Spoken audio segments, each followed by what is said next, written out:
giving his response to the Chancellor's statement. Mr Deputy Speaker, this budget has been billed as the preface to the Labour manifesto. Based on what we've seen today, it won't be a manifesto but an obituary. The Prime Minister may have wanted a giveaway budget. What we got was a given-up budget. This is not the preface to a new government, but a footnote to 13 years of failure. After 13 years, the gap between rich and poor has widened. The poorest 20% pay a higher proportion of their income in tax than the richest. So much for fairness under Labour.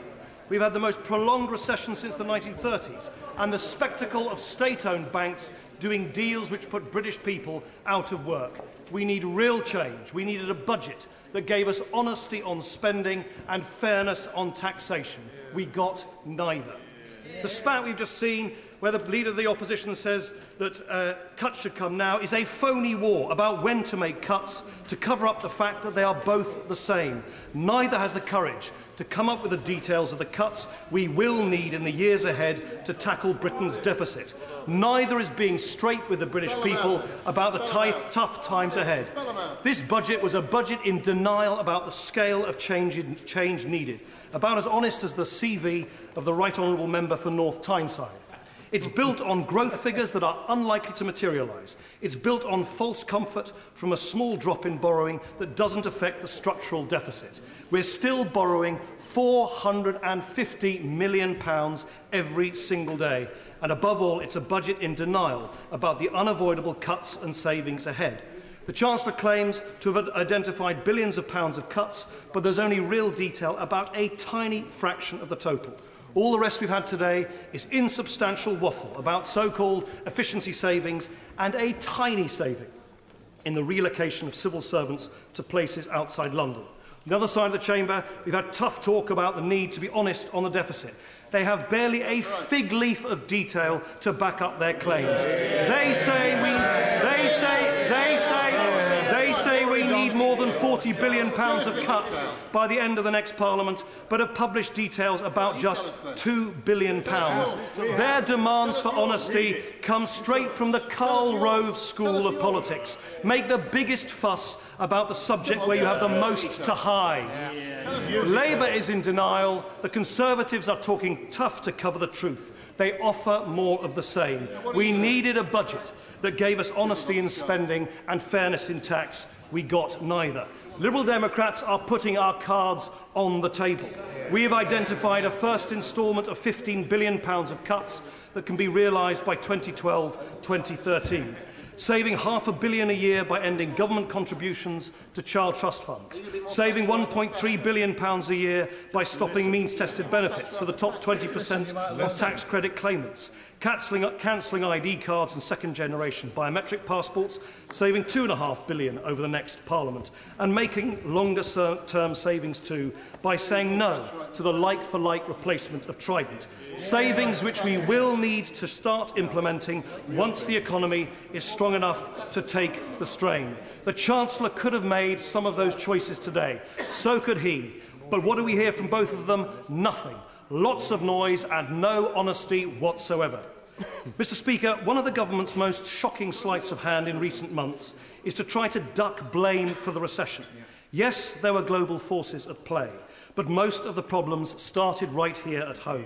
The overdependence on the banking industry, the personal debt bubble encouraged by this government, and the overinflated housing market, which Labour did everything in their power to stoke up.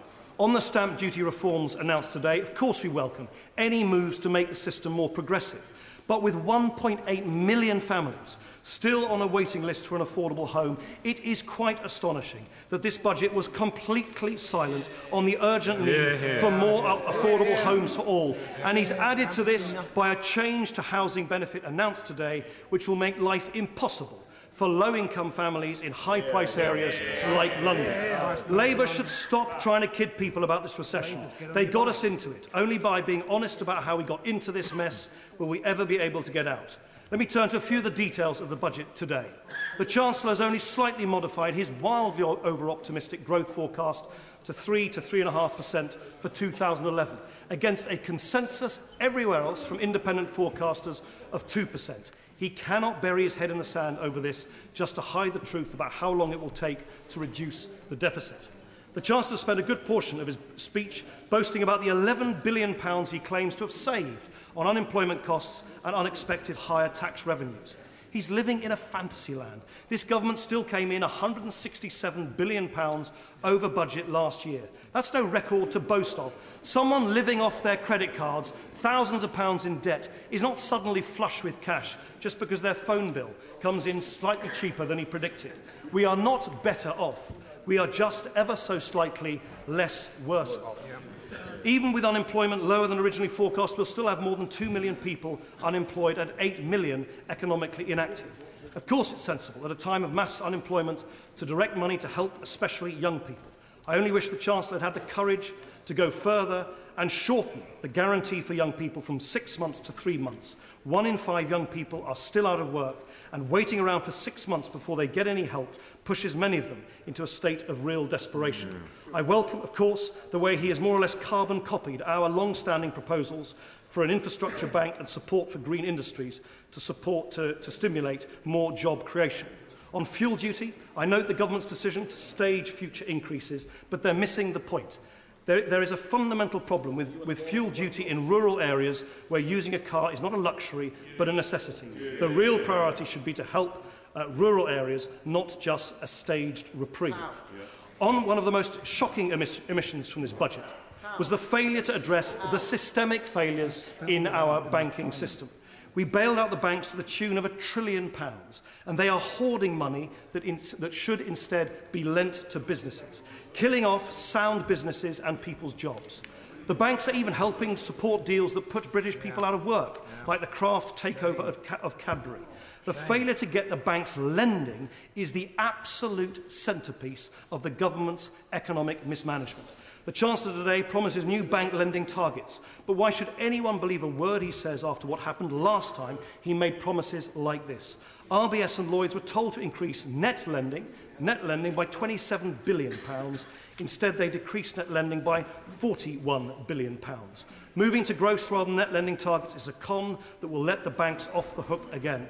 The government must now recognise that its heavy pressure on the banks to rebuild their capital bases is limiting bank lending and threatening the health of the economy in the longer term.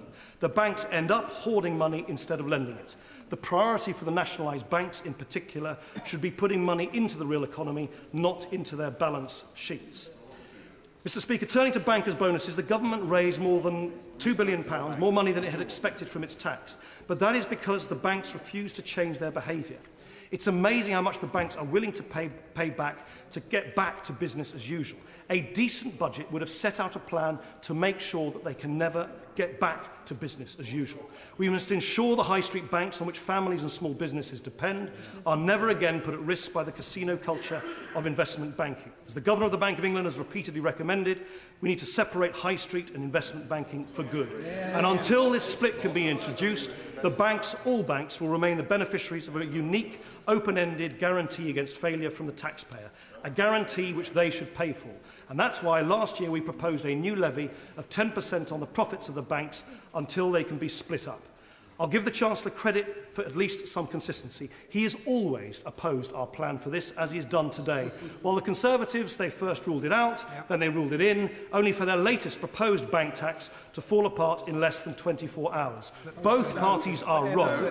Both parties are wrong. Britain is unique in the world in terms of the liabilities of our banking industry relative to the size of our economy. We do not have the luxury of time. We have to protect ourselves against a future collapse. Mr. Speaker, finally on tax.